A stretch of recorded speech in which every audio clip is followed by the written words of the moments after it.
So the whole workshop will be in English. I hope this is okay for everyone. Thank you very much for being here for this workshop organized by the European Champions Alliance.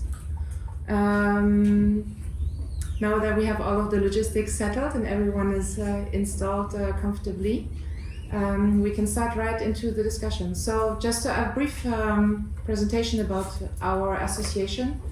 So the European Champions Alliance is a non-for-profit organization, in French, Association Loi 1901, that has been created in 2020 with the goal to support European tech companies, so startups and scale-ups, to grow more quickly in Europe, because we know that to raise a company and to build a company like these three people are doing here in Europe is a big challenge, because we are a big continent. We have very many different countries, legislations, cultures, languages. So it's a challenge, and this is why as an association we try to connect the different European technology ecosystems to collaborate, to exchange best practices, to meet, to work together, to build partnerships. So this is the goal of the European Champions Alliance. We have we have different focus groups. One of the focus groups is of course cybersecurity. This is why we're here. Normally this panel should have been presented by Dominique Tessier, who is the leader of our focus group cybersecurity, but he fell sick this weekend, so he couldn't come. So I'm one of the co-founders of the associations, and I will try to ask the questions as good as he would have done to our panelists. Just about the European Champions Alliance, we have about 60 members from different countries. From France, of course, from Germany, from the Netherlands, from Switzerland, from Austria. So for the moment, for the last 2 years, we have been able to build a footprint around, let's say, very Central Europe, and we will be trying to reach out to other countries also, like Southern Europe, Eastern Europe, and also the Nordics. So today we have a very important topic to discuss with our panelists. And also yesterday we've been on the fair together with Katharina the whole day, and we've heard in almost all of our discussions that sovereign cybersecurity solutions are crucial for the development of a sovereign European tech ecosystem. So today we want to take it a step further and ask ourselves, what are the best criteria to assess a cybersecurity solution, a cyber solution, and to be able to call it sovereign and trustable. So the question is, what exactly is this sovereign cybersecurity solution? How can we assess it? What criteria can we address? And this is what we want to discuss today in this workshop. So I'm really happy to present you our panelists, our speakers for this morning. So this workshop will be divided in two parts. The first part we will discuss with our three speakers here, and then from 12 to 1 o'clock we have a change of speakers, and we'll go into the second part of our discussion. So I'm really happy to present, but they will present themselves a little bit in the beginning. So Ingrid Söllner, Chief Marketing Officer of Tetris, who also have a booth here, of course, on the FIC, and who will present herself as one of our members. Then, of course, we have Luc Dursault, who is also one of our members from the very first date. And we're really happy to have you here today from CEO of Atempo, who also have a booth here. And then we have Joep from Eclectic IQ. Thank you for being here too. And you will maybe in the first step present yourself and what your companies do in a very, very short opening statement. And maybe Ingrid, ladies first. Thank you. Is my mic working? Yeah. I think so, yes. Okay. Well, welcome everybody, and thanks for being here. My name is Ingrid Söllner. I'm the Chief Marketing Officer at Tetris. Tetris is a French software editor in the market of the extended detection and response platforms. What we do is we develop agents that we place on computers, servers, telephones, on the cloud, on network, that detect and react in real time against cyber attacks to protect companies and administrations. So that's what we do. I'm very happy to be here, and a member of the ECA from the very beginning as well. Thank you everybody for attending this roundtable. I'm Luc Dursault. I'm the CEO and founder of Atempo. Atempo is a European leader in data protection and data management. We are the firemen of the cybersecurity. That means that our solutions are able to rely after an attack and make it possible for companies, organizations, public organizations or private organizations to recover with the minimum data loss and the minimum downtime. That's what we do. Thank you for that. Gommers, I'm the founder and CEO of FIC. We are a little bit earlier than when the fire has already hit. We help national government and we help large enterprise to manage information about cyber threats and to collaborate on it. So for example, different countries would use our software to work together on understanding a certain cyber threat, or within the Defense Department, different departments would work together in our software to collaborate in research. And happy to be here. Also curious to hear a little bit about who's here in the room, but maybe by show of hands, who's working in a company? And by show of hands, who's in education? Beautiful. In education, something in cyber? If somebody feels brave enough to speak out, in what area are you guys educating yourself in? Can someone tell us what studies you're doing? Yes? Oops, sorry. Okay, I have to catch myself. Just to be sure that, you know.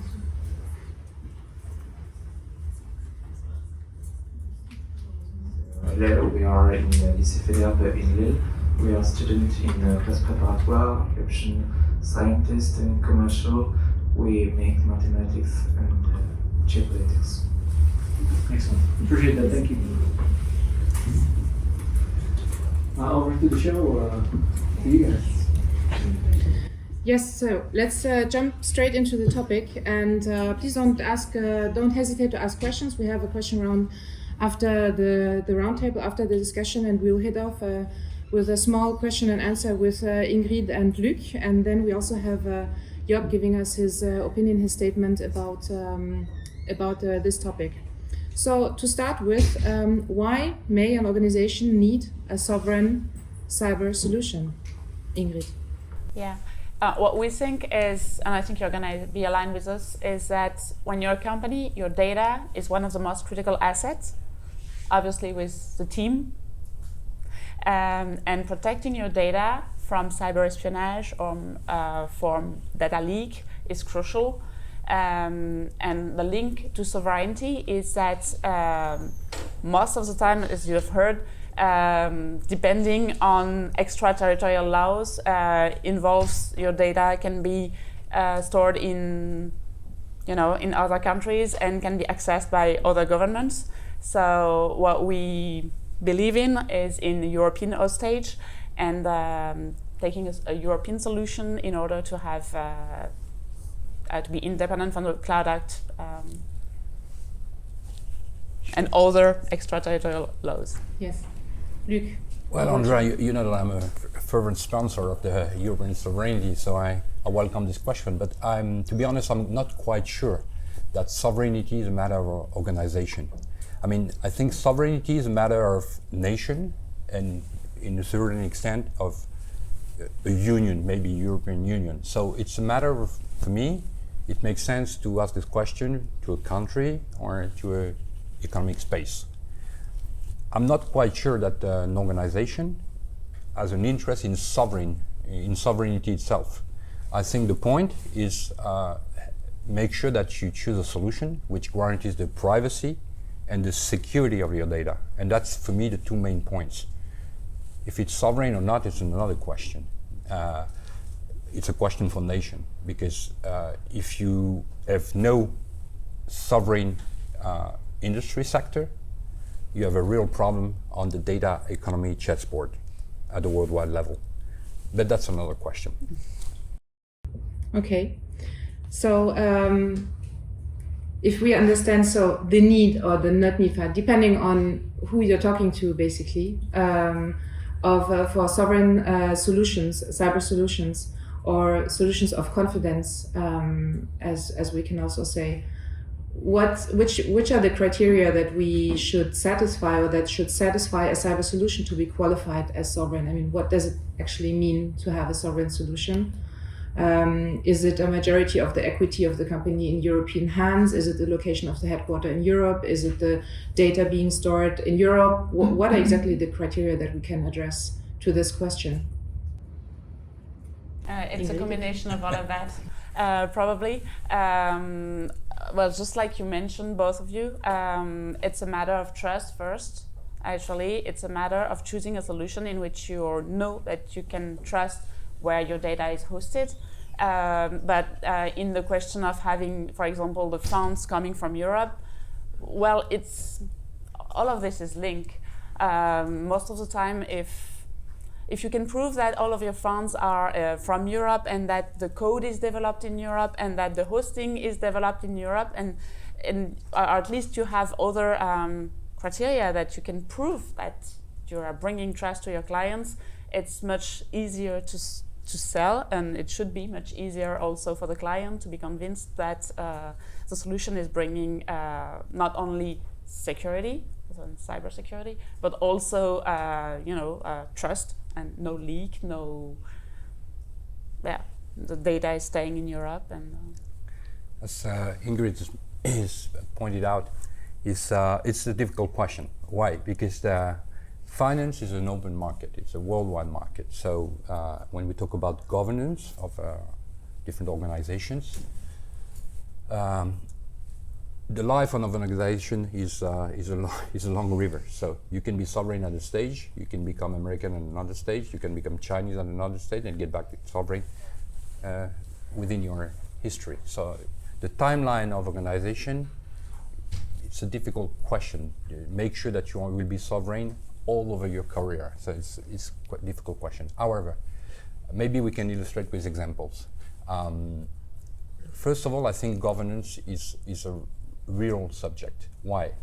You know that the American tech has got what I call a pact with the American government.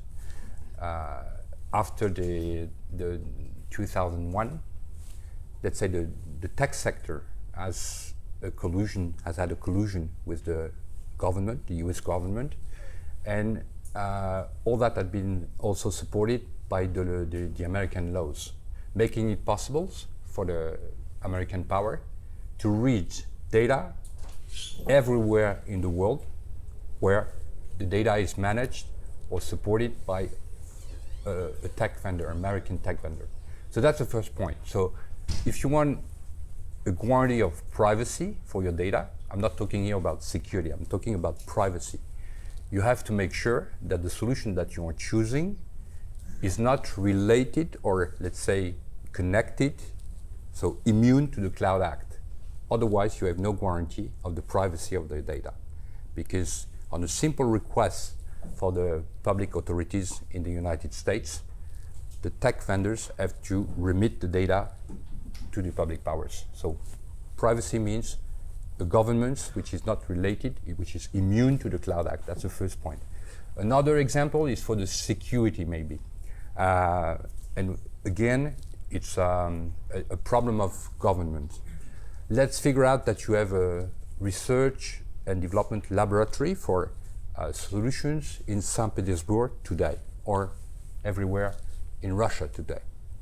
You know that cybersecurity can be a weapon in an open situation of war or in a conflict, and you know that you have no control on the codes. You know that the codes might be a way, let's say, you can embed a new patch in your code, you can embed a new feature in your code. Instead of protecting your data, you can wipe the data. And that's another problem. So it's, again, a problem of relation between the government and the tech. So you have to make sure that there is no relation between the public authorities and the tech within your local framework, because we also have some obligations towards the public authorities in Europe. We have them. We have them with the CNIL, we have them with the data protection law, we have them with the RGPD, GDPR. So we have a lot of obligations as well. So governance is the first point. Location of your R&D is another point. And I would add the immunity to extraterritorial laws, which would be the third one. But that's a tricky question because the story is not frozen. If I may add to it, I think we're not naive, and we all know that most companies in the world work with multinational coming from the US. Like, we all need to have Microsoft Office or the Google Suite on our PCs or on computers or Macs. So let's not be naive in the fact that a lot of data is already, hosted. 80%. Yeah, all over the world, and not only in Europe.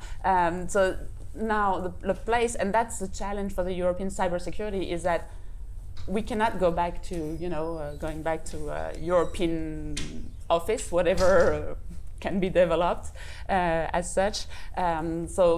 And that's typically the point for, I think, missions like the European Champions Alliance and the Cybersecurity Group and all the work that we're trying to do together is promoting, at least for the security of your data and of your systems, at least for the last layer is the last key, the last layer of security that you can give. At least for security, you should choose something that is European, because you have already given a lot outside, and so at least keep some the jewels of the company, keep them inside Europe. Maybe the last point is the technological dependencies that you may have within your solution. I mean, you might be sovereign, you may have a R&D center in Paris or Nice or wherever in Europe. But if you embed American technology or Chinese technology, you do not master 100% of your solution. You are depending on third-party solutions. And that might be also a breach in your security. So maybe one point to consider in the sovereignty of the solution is the level of dependencies to other technological solutions. That's another grid of reading. And so I have a next question, because we had the question from one of our corporate members in the beginning of the European Champions Alliance that said we have a lot of sensitive data in what we do, and we are always looking for sovereign solutions. So he didn't really specify what he meant with sovereign solution at that time. But do you see also, looking at the evolution of the international context right now, do you see this question coming up more often? Do you see it becomes a criteria of choice? And then if companies are looking for sovereign solutions to host their data, to protect their data, how can they choose really a sovereign solution? I mean, what are the criteria that they maybe address to you, maybe in the tenders that you get? You have a lot of questions about those topics. So how can we make it easier for the buyers to choose the right solution? Wow, that was like 5 questions in one. Yes. We can take them one by one. Yeah. Well, first, yes, we are starting to see clients asking for sovereign solutions a little more than 2 years ago. So it is getting preoccupation because of the context since February 24th, but also before. It's coming, but still what the clients first want is efficiency. They want to be secure, they want a correct price, and then, well, the cherry on the cake is, oh, great, it's in Europe, or it's from Europe. It's more the cherry on the cake than still a real criteria, but it's becoming more important on our side, on our solutions. I don't know for yours.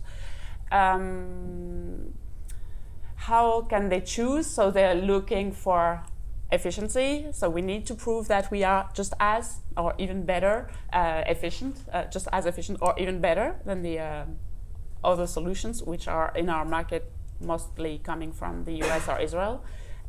We need to be pretty much aligned or very competitive in terms of price. And then we need to be tested when we reach the POC phase, so when the client actually has shortlisted us and tests us, well, then most of the time we can win, because at least they test the solution, and despite the big marketing budgets of the American or Israeli solutions, despite everything they could have involved, when they test the techno, then they can see that the solution is just as efficient, and then they choose for the sovereign solution. But it has to go all this steps, through all the steps to actually be chosen. Yeah, and then that's pretty much what I wanted to say on that one. I think I had another idea that went away. I think we have had two different periods. The first period, I think European organizations have realized that they were selling their oil for free. I mentioned the data, of course. That was the first phase, saying, well, we have to stop to sell our oil for free. We have to ask for something, and a more balanced economy between China, America, and Europe. Let's say what we call the third way. A more balanced economy between those three main areas, without forgetting Africa. We have to take that into account as well. That was the first phase. The second phase, that means the people were concerned. On the first phase, the people were concerned about what the GDPR, Cloud Act, all those with Mark Schrems, all those stories. And again, it ended up with on February with the war in Ukraine. Suddenly, the European organizations realized that they might be a collateral victim of a war in which they had nothing to do. I mean, they were not involved into that. It's just a war between two countries, and they might be a collateral victim because they may, import a wiper in their solutions, cleaning all their data, losing their data, maybe interrupting their production, without having nothing to do with this conflict. And that's the second phase. The thing, get back to the first question, can I choose a solution which guarantees no data loss, no downtime, and a certain privacy and security? And it's another question with sovereignty. And that's the second step. So all of a sudden, there's an alignment between the nations saying we need to be on the chessboard of the data economy. We need to support our public services, so we need money to support our public services, so we need economy. And also the interest of individual organizations saying we need also a strong economy because we need an economy of trust. And we cannot trust someone who is attacking you. So we cannot buy from him solutions because he's attacking us. So we have to, and that's a good alignment between the global interests and the individual interests, I would say the citizen interests at the end. So nation, organizations, at the end citizens, because if there is no public services anymore, we have a huge problem with our model, with our civilization model. So I think that's a good, a very interesting point in the history of the data economy. And you were a lot talking about the international context right now. So yesterday I heard a number that said that there's an attack on an European organization every 11 seconds or something like this. I don't know if it's maybe just a general statistic, but do you see in your organizations an impact of this international context in the cyber criminality activity? Do you see more? Maybe it was even you, Ingrid, who told this number. No, I don't know. Maybe someone told it to me yesterday. But do you see this increase happening in your activity? Well, everyone who has been attending a war would tell you, I hate silence. And that's what we are hearing today, silence. We were expecting spells of attacks. They didn't occur today, but that's not a good signal. I mean, maybe we are preparing large attacks at a larger scale, and we don't even know what is coming. What we can see is targeted attack on Ukraine, targeted attack on the telecommunication networks, which are really sophisticated. Also some attacks on the American side, but it's a pretty low level of attack on Europe today. And it's something quite special because Europe has been really taking a clear position in this conflict. So I would say, for me, we have to prepare for the worst. That's my position, because silence is never good in wartime. Yeah.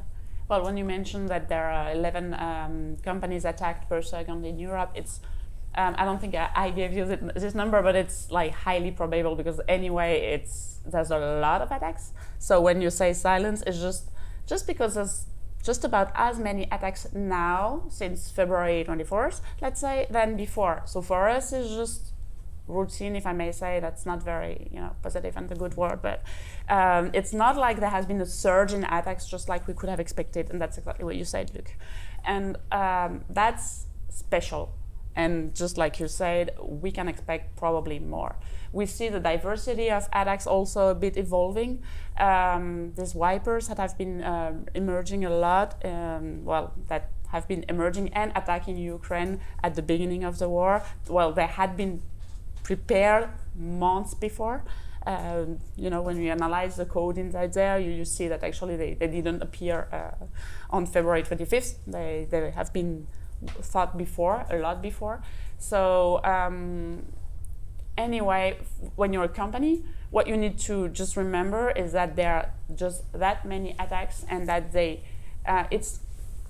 most attacks actually are similar to the previous ones, but change a little bit. So what you need to have is an equipment that is capable of detecting unknown attacks, because you cannot count on a regular antivirus that we have all had for years, in the way that an antivirus has to learn the signature of an attack.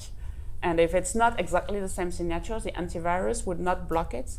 So that's why you need to have solutions that are capable of saying, oh, wow, this is suspicious, and this also, and this is very not normal, just like it's not normal that someone is becoming the administrator of a desktop computer if they're not the administrator, things like that.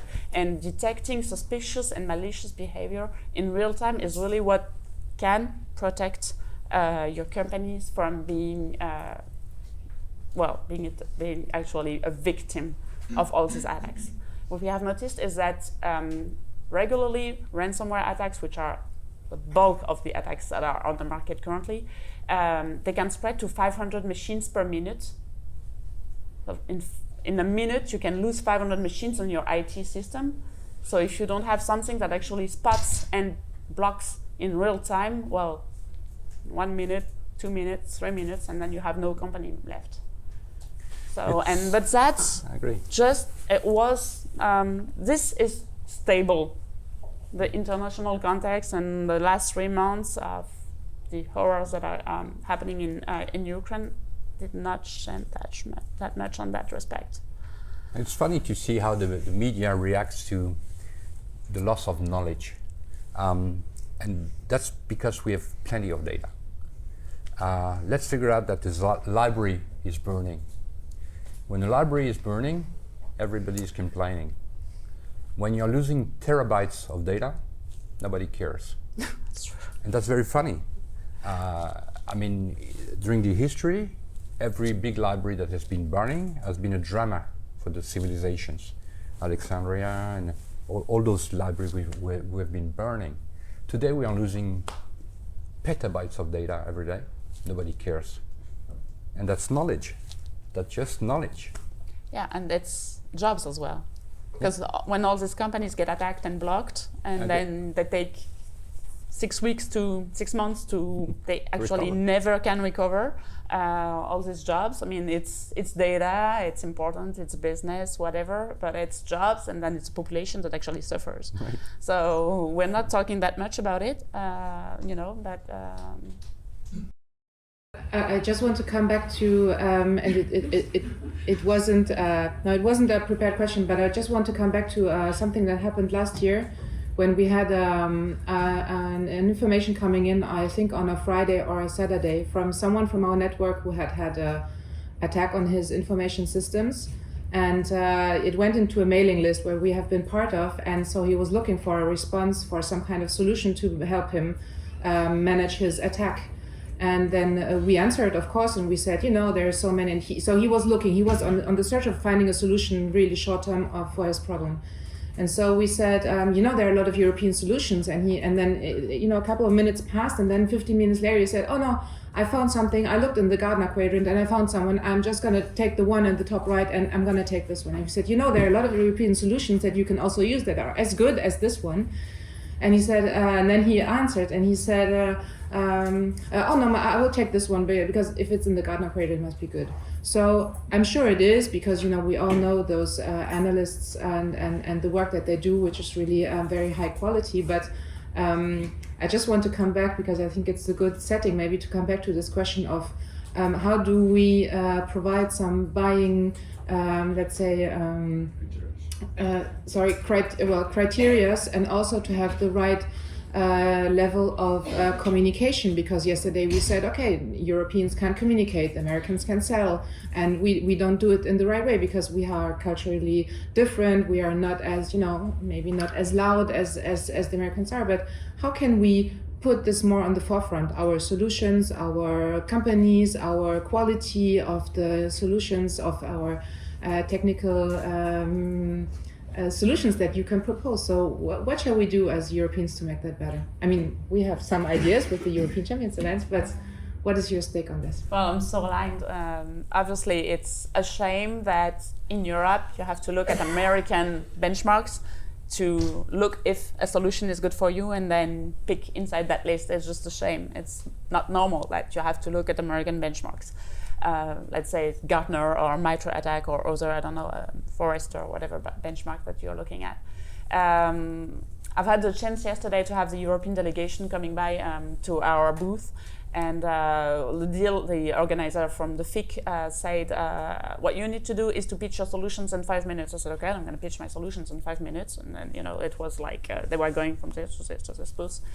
And I said, well, there's something that actually is important to me. Am I allowed to speak out this topic? So they say, what is it? And I said, well, we need to have a European label, a European something, certification or something that is actually recognized on the market, that client would trust, and that would say that our products are qualitative. Because today we have the Cybersecurity Made in Europe label, but it's not really trusted by clients.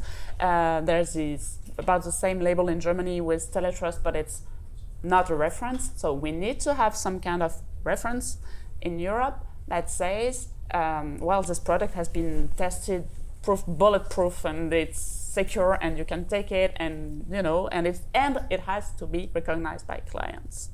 So I gave them the topic.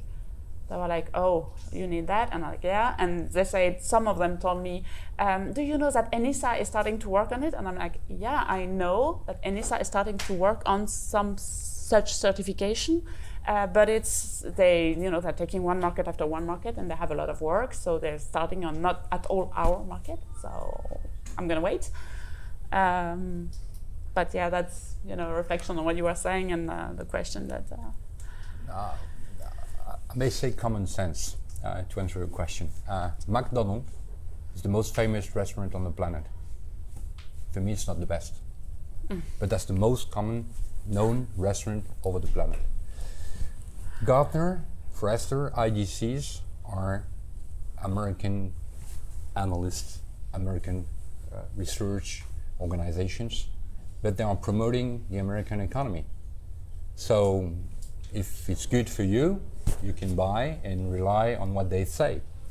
If you look for something different, and I think freedom is based on having the choice, it's the number one expression of freedom is at least to have the choice. If you have no choice, you're not free. So you have other options. You have the European Champions Alliance Guide, which has a lot of European solutions, has been promoting and indicating to organizations willing to, let's say, exert their choice.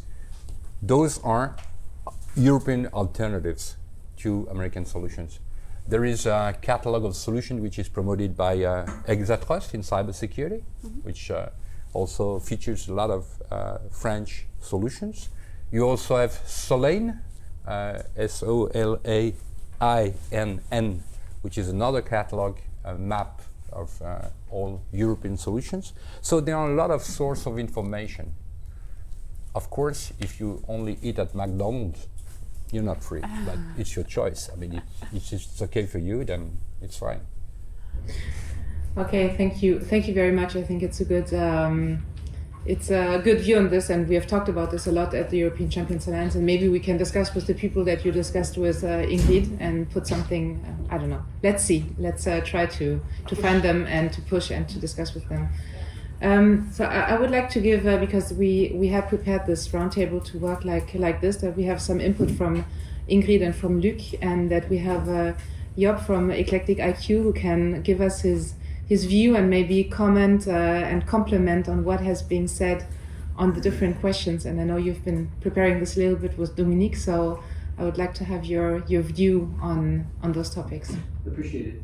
Maybe what I can do is I'll try and summarize what you guys said and reflect a little bit on how Eclectic IQ does it, and then maybe zoom out and look at Europe, where the European Commission in February published an updated industrial strategy that said something like, we want to be a free market, but if we look at how we're dependent on other powers in the world, we're in a very bad shape in Europe. And we're in a very bad shape with regards to cybersecurity, defense, space, and a few other things. Which leads into why we should have other European alternatives and maybe what's in the way of creating them.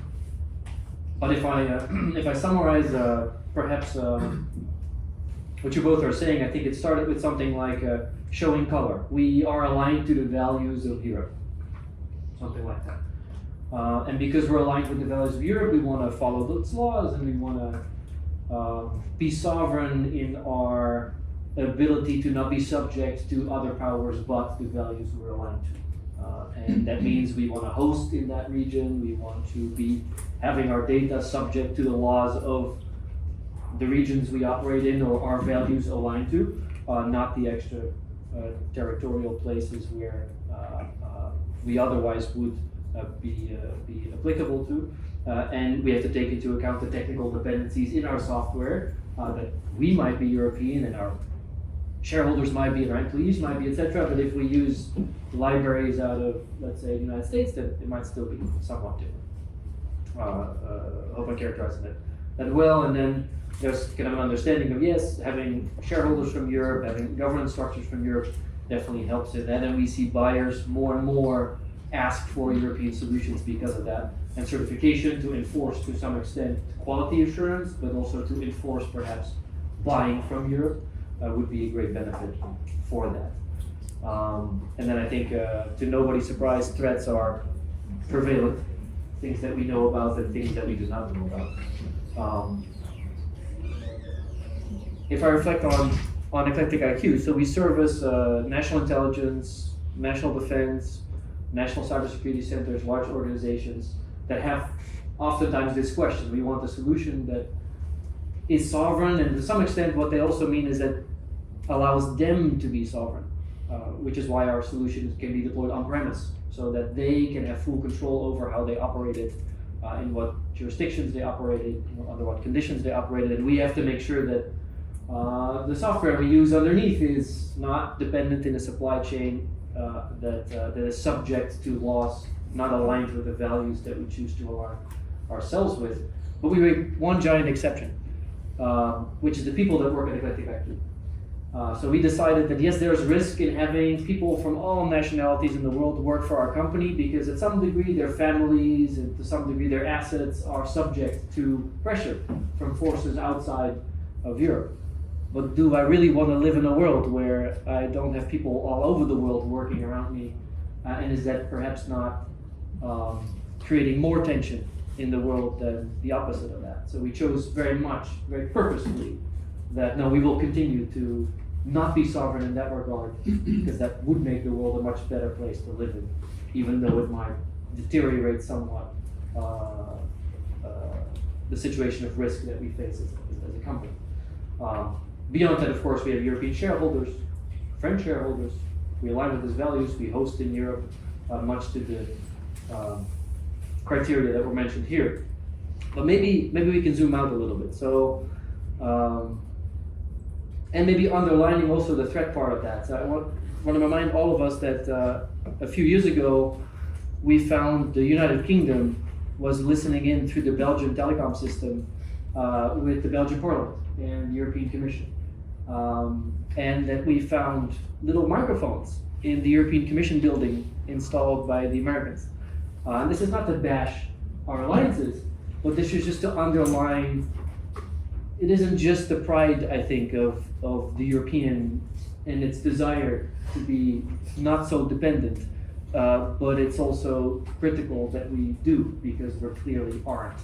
And I think the European Commission's report on the ability to be sovereign in Europe and not be dependent on technology subject to laws outside of our own it seems to be in a quite dire situation.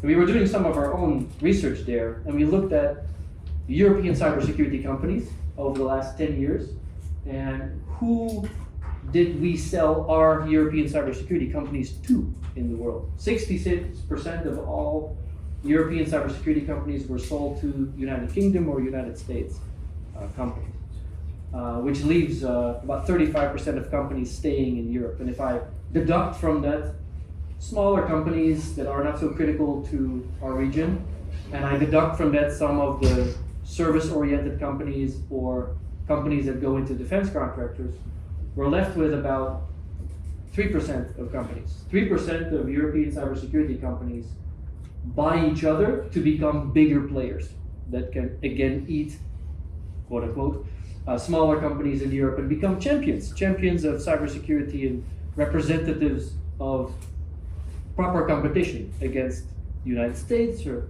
against UK cybersecurity companies. Which I think illuminates we are far from independent.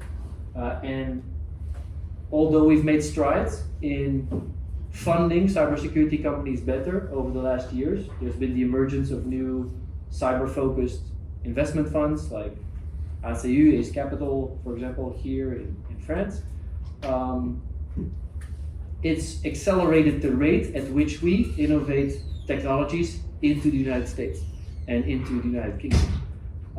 So it's kind of accelerating innovation, which is good, but it's also accelerating the exit of that innovation out of Europe. And so we were looking at, why is this the case? Why can't these companies stay in Europe? It makes no sense, does it? And I think somewhat of the consensus of these investment funds and some of these companies is it's more expensive to get more capital, more money here in Europe, and so competition is hard. And I, to some degree, would disagree with European equivalents of solutions. The scale of companies in America has created innovations that are hard for us to match. We don't have the scale for AI that exists there, for example. In any case, there's amount of capital, but there aren't so much companies pursuing a consolidation strategy. So in the United States, you see a lot more companies merging together, merger and acquisitions to become larger players merging together to become much larger players, and you start to build real power out of a region, influence out of a region, and innovation out of a region. And what seems to be in the way in Europe is investment funds knowledgeable in cyber that can deploy enough capital to fund these merger and acquisitions. And this is where I think Europe needs an intervention to some degree. It needs an intervention by us as companies. It needs an intervention by you as perhaps the future policymakers or future generations, where as companies we have to pursue consolidation of the supply chain, consolidation of the value chain. In Europe, we're very much focused on being the best in something, which is commendable, but then we sell that best outside of Europe, rather than looking in Europe and seeing how can we maybe combine some of the best together to become a much bigger company. And we're going to need policies to support that. We're going to need entrepreneurs to want that, and we're going to need the money available for that. So although I think we're not in a very good spot per se, clearly momentum is here to change these things. And so for all our pursuit of sovereignty as companies, let's also make sure these companies stay here. So as you say, they don't leave to a place that is applicable, perhaps, or subject to the laws that are of Europe. And if there's room, happy to have a conversation around it or open up for Q&A. So I think if I might just react to what you said, so the consolidation of cybersecurity companies, I think this is also something that we very much promote in the European Champions Alliance, basically, so that companies from the different European countries can get together, connect, start working together, and maybe then start processes of consolidation. And there are some good examples. There's especially one example. I don't know if it's a good example yet because it's too young, but there's two companies who joined up between Germany and France, which is ID Now and Ariad Next. So it's about identification, personal identification. So it's a German company, ID Now from Munich and Ariad Next from Paris, I think. So, and I asked them yesterday if how is it going, you know, the fusion between the German company and the French company. And for the moment, it's still too young because it's from last year, but they are working together and integrating the teams, integrating technology, integrating sales processes. And I think this is one of the ways that we can go, is to say, let's get together between companies to do something similar, something that can be complementary one to each other. So we would be happy to have some of our members, you know, merge together like that. So I would like to maybe take some time to take some questions from you, from the audience, if there are any. Yeah. Yes. My question is, as solution providers or as vendors from Europe, what are you expecting, not only from the European Union, but also from the market, from the end users? Because we often hear that even for French or European solution providers, it's sometimes easier and sometimes quicker to go and sell in other territories, maybe the US, maybe the Middle East, and Europe is quite complicated. So what are you expecting from these markets in Europe, from the end users? I can give an opinion. Yeah. I'm not expecting anything from the users. The users has to take the solution that match his needs. So the best solution for him. I'm talking here about user. Then there are two different kind of organizations. Private organizations, same thing. They have to evaluate, assess different options, and they have to make decisions without being naive, making sure that taking into account all the criteria that we have mentioned before, confidentiality, and maybe also a kind of responsibility, environmental and social responsibility.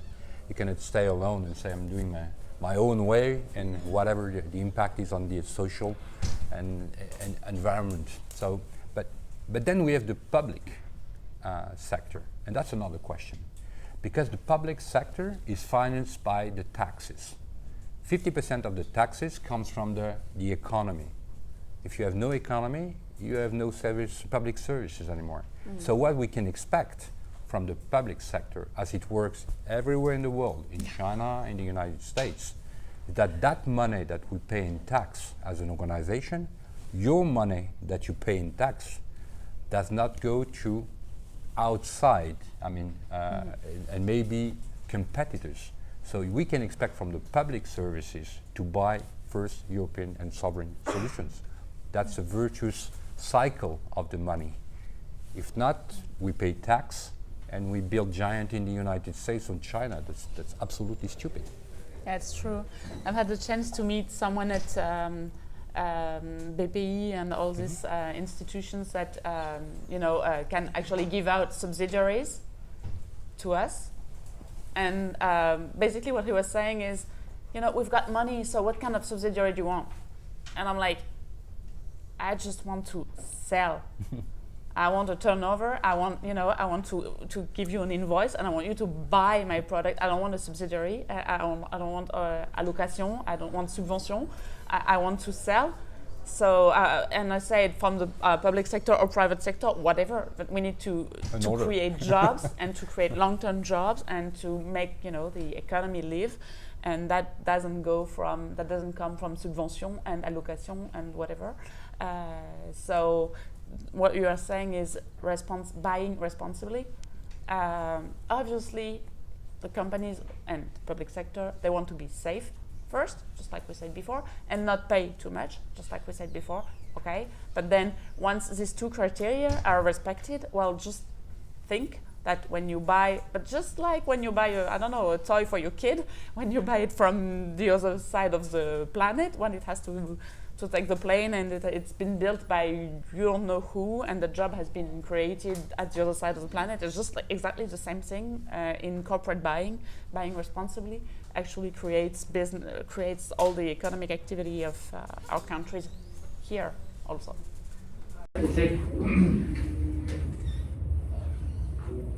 I think it starts with by celebrating European successes, you also get to have buyers associate themselves with the shine that goes with it, right? Often a buyer would go for a solution that has stature, that has excitement, but also has innovation going on, that has an amazing blog, that has people at a conference they can stir up to and drink beer with, right? It's an ecosystem you're part of, and in Europe we need to do better in creating these places and moments and platforms that celebrate and are fun to be part of, which kind of nothing to do with the solution, but does skew yourself kind of towards a certain direction.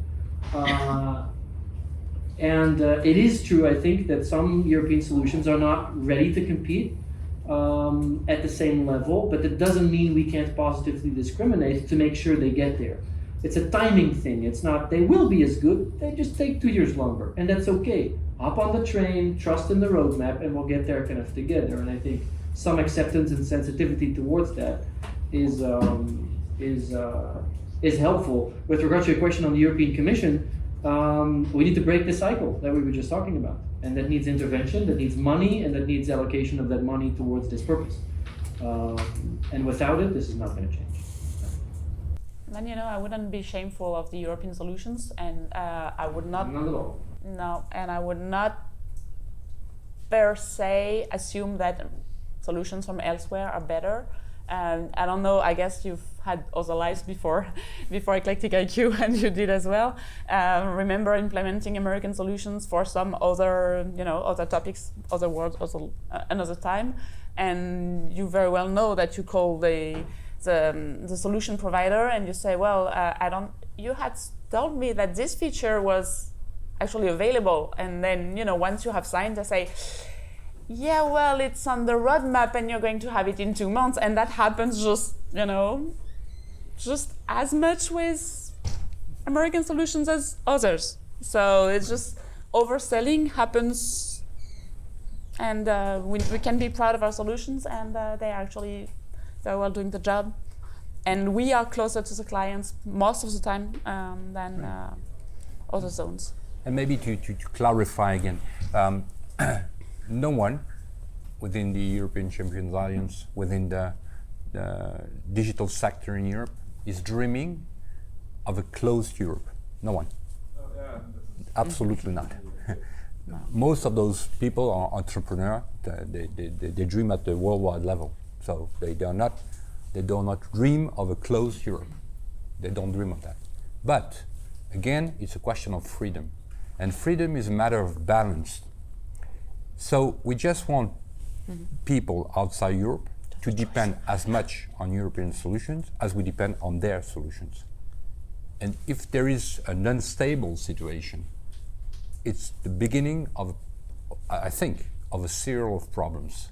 When it's balanced, you depend on me, I depend on you, we are in peace, we live in peace. If I depend on you, end of the story, we will have a problem in less than 2 weeks. Because I will have revendication, you will try to exploit me, and I have no means to counterfight. So it's unbalanced situation is never good, never good.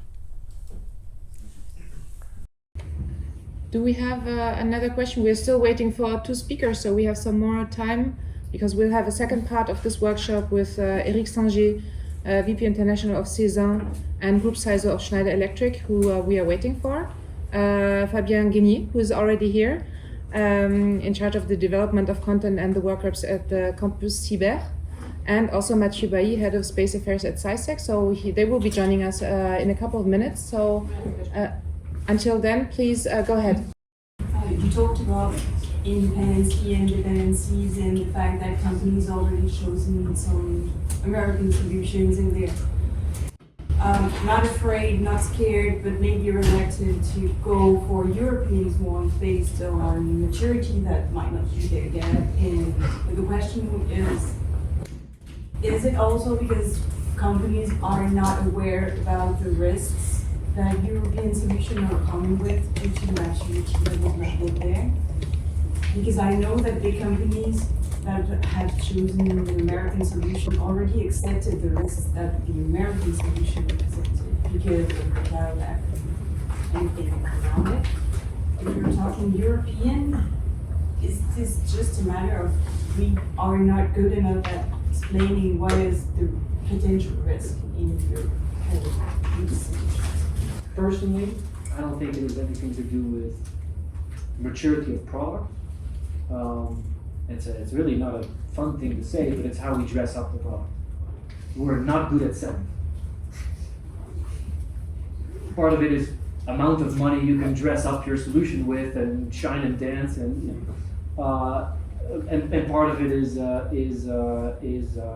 the aggressivity at which you can put it in the market, being at conferences like this, which creates this platform of celebrating your solution, of having fun with your prospects, of having fun with your customers, of being a thought leader. Once you get up in the morning and you go and read your industry news and whatever it is, who are you learning from? Most likely it's disproportionately learning from people and organizations that aren't immediately around you, I think. This is skewing people to trust certain solutions more over others. So I don't perceive it as a risk of choosing a European solution. I perceive it as an educational issue and a selling issue, more than that. And we are natively in Europe tend to always want to develop the best product ever, and not go to the market until it's like ready, over ready, and obviously, and then we're like, my product is here because we've got that much of a marketing budget, so it's we're not overselling, right? and that's underselling. So it's, yeah, I mean, just continuing to what you were saying is that we tend to be, it's a matter of education of ourselves as well. And when you grow up in the US, you keep receiving to yourself that you are the best kid in the world, and then that you're awesome and you can have a great career and blah blah blah, and you're doing so many awesome things. Well, I don't educate my kids that way, so I'm reproducing the bad scheme maybe, but if we have not been educated that way, and we are not selling, overselling ourselves all of the time, just like some others do, and that plays a role, I think, in the confidence that the market has for non-European solutions. Let's change it. Let's change it, yeah, let's go. You're awesome. How? You're awesome as well. So, but the question is, how are we going to change it? By telling ourselves every day that we are awesome? No, I don't know. Public orders is a huge leverage. Or I would say orders and pre-orders. Pre-orders means functionalities that do not exist today and that will be requested tomorrow. We don't have in Europe the finance to work on new functionalities without orders. We need orders. So maybe a new deal with the public organizations will work on orders, priority to European solutions, but also on pre-orders. What do you want? And we commit to do it, but you make an order for it. That's right. And then we can hire people, we can train people, develop new features, and close the gap with American counterparts. That's maybe one of the most powerful leverage, I think. It's a lot of money. Yeah, well, on that respect, we're going to have a limit because in Europe there's this law that says that we cannot privilege European companies because we cannot.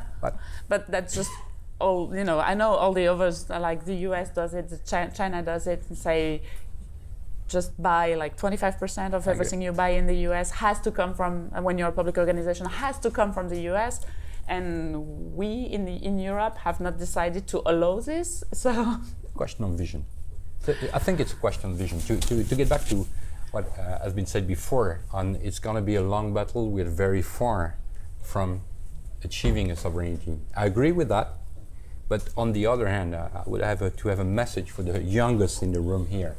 Don't give up. Why? Because data is growing at a yearly rate of 68%.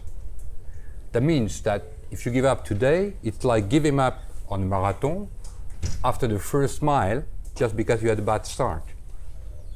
It's like giving up after the first mile. You don't give up in a marathon after the first mile, you give up at the end. And the story never ends up in data. It's not even 42 kilometers that you have to run. It's a everlasting run. That means that it's an unlimited resources that you have. Data is not like petrol. Petrol is limited resources. Data is unlimited. So the story never ends up. Why should you give up? I mean, just remember, the first in the space were the Russians. The first on the moon were the Americans. Don't give up. The war is not lost. I think that might be a good closing word, Luc, from you. So thank you very much to our three speakers. Maybe we can give them a short applause. So thank you very much. We'll make a short change of speakers, and then we're going to be right back with the second part of the discussion.